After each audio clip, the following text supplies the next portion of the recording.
Hello, and welcome to Episode 8 in the Disciplining and Discipling Like Jesus video series, where we will be learning the 12 practical ways to discipline and disciple our children like Jesus.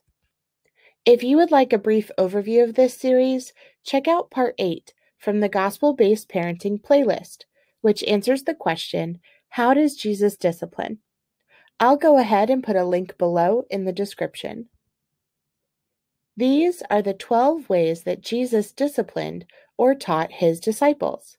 And these are the 12 ways that we can also practice true biblical discipline with our own disciples, our children.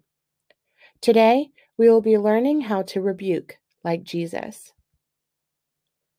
But turning around and seeing his disciples, he rebuked Peter and said, "Get behind me, Satan, for you are not setting your mind on God's interests, but man's." Mark 8:33. Jesus rebuked his disciples. Now, I'm not saying that you should call your child Satan, but it is important to know that rebuke is a key part of discipline. The word rebuke is not something that we hear too often nowadays, so I decided to do what I do best and look it up in the dictionary. According to Webster, rebuke means to show sharp disapproval or criticism because of behavior or actions. However, the word rebuke in this passage is the Greek word epitomeo, and according to Strong's Concordance, it means to reprove, to censure severely, and to charge sharply. Ironically, it also means to honor. So I started to wonder, how and why do I rebuke my children? One day, I decided to play a little game and keep track of all the times that I rebuked my children that day. I would highly encourage every parent to try this at least once. At the end of the day, I took a look at my list, and this is what I had written. I rebuke my children for spilling food on the floor, for making a mess with their toys and then not cleaning it up, for not getting dressed fast enough, for whining and complaining, for jumping on the couch, for making too much noise, and even for crying. Now, as I took a look at this list, I realized something pretty profound, and I want to share it with you. I realized that I did not rebuke my children for their sin. I rebuked my children for my sin. Now, I know you're probably thinking, what? But hear me out. Let's take a look through my list again. First, I was mad at my child for spilling food. But spilling food is not inherently sinful. So what was the real reason why I rebuked her? The truth is, I rebuked her because I perceived her spilling food as a direct threat against me. This was an absolutely mind-blowing revelation for me. I realized for the first time that I am most often upset not because of my child's sins against God, but because of a perceived threat against me. I was angry with her because she was making more work for me now that I had to clean up after her. I was self-righteous because I felt totally disrespected, as though she was spilling her food on the floor just to offend me on purpose. I was impatient with her because I could not understand how she could not just eat in peace like a normal human being. Never mind the fact that sometimes I spill food, even as an adult, but I expected my 1-year-old to just behave better. I expected my 1-year-old to just be better. So I started to see a pattern. I rebuked my daughter not because she had sinned, but because I had sinned. I was angry, self-righteous, and impatient with her. I could have just as easily chosen to respond instead with compassion. Oops! She made a mistake. She spilled. Gosh, I've made mistakes before too. And it's okay, because mistakes are opportunities to learn. Or perhaps she was full and didn't have the tools to communicate that yet.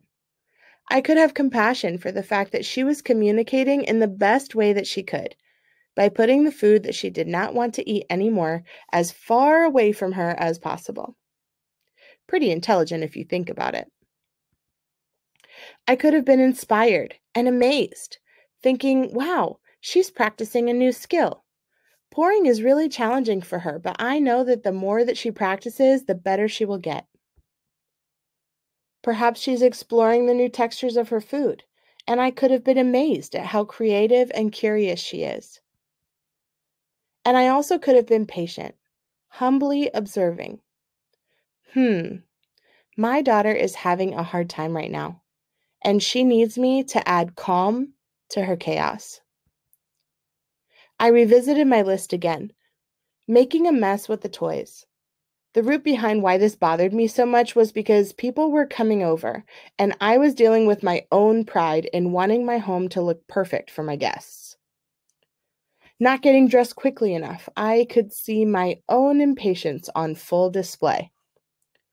Whining and complaining, I didn't like the way she was communicating to me, and rather than teaching her a better way to communicate, I responded with a rebuke and anger, and I complained about her complaining. Jumping on the couch. Again, this is not inherently sinful, but for whatever reason, it made me really, really angry. I could have simply invited her to jump outside on our trampoline, but instead, I let my anger get the best of me. Making too much noise. She was interrupting my phone calls and getting in the way of what I wanted to do, so I made even more noise by yelling at her to stop making so much noise, because that makes total sense. And crying. I hate to admit that I rebuked my child for crying, but again, the root behind this rebuke was not love or compassion, but my own selfishness and pride. I didn't want other people to see her expressing sadness because I was worried that they would think I was a bad mom. Ouch. You see, Jesus did not sin when he rebuked his disciples. He also did not rebuke his disciples merely based on personal preferences. He rebuked them when they sinned against God. But with me, it was almost always the exact opposite. The majority of the reasons why I was rebuking my children was not because I was addressing their sin against God, but rather because I was sinning against them based on my own personal preferences. Now, let's look at some more examples together. I know this may come as a shock to many of you, but coloring on the walls is not necessarily a sin. Neither is getting dirty, or asking to play for 5 more minutes, or spilling food on the floor, or asking a million questions, or wearing shorts in the snow, or not moving fast enough when you're ready to go, or wearing mismatched socks, or even being angry and upset. None of these things are inherently sinful. And yes, I have rebuked my children for some, if not all, of these things. Now, let's see how we could look at this from a different way. I could view coloring on the walls as a sign of creativity and ingenuity. After all, there are some adults who make a lot of money coloring on the walls. But let's say that I have a legitimate reason for not wanting my child to color on the walls. Would it make more sense for me to rebuke and yell and get angry and punish because painting on the walls might make me look bad to our friends or family? Or perhaps I'm upset because coloring on the walls will make more work for me because I will have to clean it up. Or perhaps I'm upset because I'm feeling disrespected. Or would it make more sense for me to teach and patiently explain the reason for my personal preference of not coloring on the walls and then practice problem solving together with my child? We can talk about a better place for coloring, like on a piece of paper or a new coloring book or even outside with some chalk. Or you can even designate one wall in their bedroom especially for coloring. We can talk about a better time for coloring, like perhaps in an art class or with grandma. Or we can talk about a better way to color, like sitting at the table or in a dedicated art corner. And just as we learned from our last episode, Jesus does not deal with us according to our sins. Psalm 103, verse 10. And looking back to our verse from the beginning of this episode, we are reminded that Jesus rebuked Peter for not setting his mind on God's interests, but man's. I pray that God will lovingly rebuke us as parents for doing the same thing. All right, so today you have a little bit of homework. Number 1, I want you to write down the things that you usually rebuke your children for. If you want to, you can go ahead and play the game like I did. Start at the beginning of your day with a pad of paper and a pencil and write down all the times that you find yourself rebuking your children throughout the day. Number 2, ask God to reveal the reason for the rebuke. Are you rebuking your child because of their sins or because of your own?